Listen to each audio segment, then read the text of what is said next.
பறவைகளுக்கு விருந்தாவீர்கள். ஈரானின் அதிரடி எச்சரிக்கை.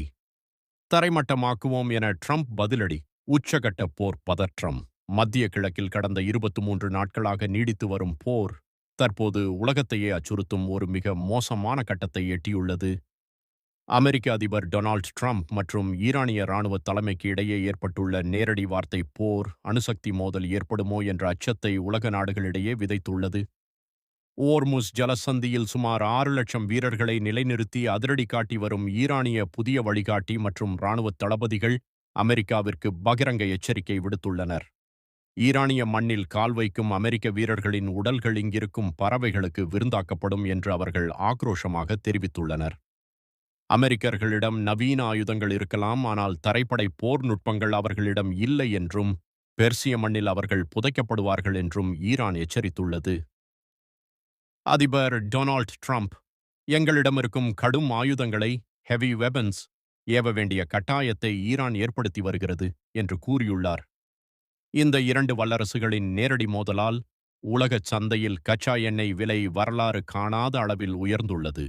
ஈரானின் பெர்சிய வீரம் மற்றும் அமெரிக்காவின் இராணுவ பலம் ஆகியவற்றுக்கு இடையேயான இந்த யுத்தம் ஒருவேளை அணுசக்தி போராக மாறினால் அது ஒட்டுமொத்த உலக பொருளாதாரத்தையும் அமைதியையும் சீர்குலைக்கும் என சர்வதேச அரசியல் வல்லுநர்கள் எச்சரிக்கின்றனர். தற்பொழுது தெஹ்ரான் நகரின் பல பகுதிகள் மின்சாரமின்றி இருளில் மூழ்கியுள்ள நிலையில் இரு நாடுகளும் பின்வாங்கப் போவதில்லை என்பதில் உறுதியாக உள்ளன.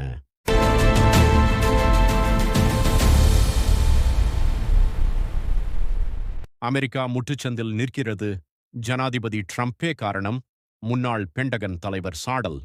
ஈரான் மற்றும் அமெரிக்காவிற்கு இடையே நிலவி வரும் தற்போதைய பதற்றமான சூழலுக்கு ஜனாதிபதி டொனால்ட் ட்ரம்பின் திட்டமிடப்படாத நகர்வுகளே காரணம் என அமெரிக்க புலனாய்வு அமைப்பான CIA-வின் முன்னாள் பணிப்பாளரும் பென்டகனின் முன்னாள் தலைவருமான லியோன் பனட்டா கடுமையாக விமர்சித்துள்ளார்.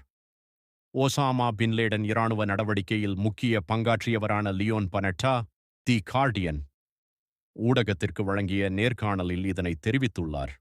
அவர் மேலும் குறிப்பிட்டுள்ளதாவது, ஈரான் மீதான தாக்குதல்களை தொடங்கி 3 வாரங்கள் கடந்த நிலையிலும் அமெரிக்காவினால் ஹோர்முஸ் நீரிணையை மீண்டும் திறக்க முடியாமலும் முறையான ஒரு போர் நிறுத்தத்தை எட்ட முடியாமலும் ஒரு இக்கட்டான சூழல் உருவாகியுள்ளது. இது அமெரிக்காவின் அடிப்படை மூலோபாய திட்டமிடலில் ஏற்பட்ட பாரிய தோல்வியாகும். நான் பங்கேற்ற தேசிய பாதுகாப்பு சபை கூட்டங்கள் அனைத்திலும் ஈரான் பற்றி பேசும்போதெல்லாம் ஹோர்முஸ் நீரிணை முடக்கப்பட்டால் அதை எப்படி கையாள்வது என்பது குறித்த விவாதங்கள் எழும்.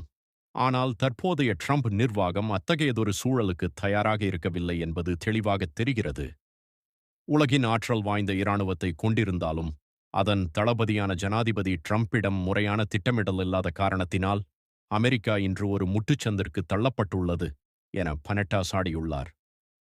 ஈரானிய விவகாரத்தில் அமெரிக்காவின் பலவீனமான அணுகுமுறை சர்வதேச அளவில் விமர்சனங்களை சந்தித்து வரும் நிலையில் பனட்டாவின் இந்த கருத்துக்கள் அந்நாட்டு அரசியலில் பெரும் பரபரப்பை ஏற்படுத்தியுள்ளன.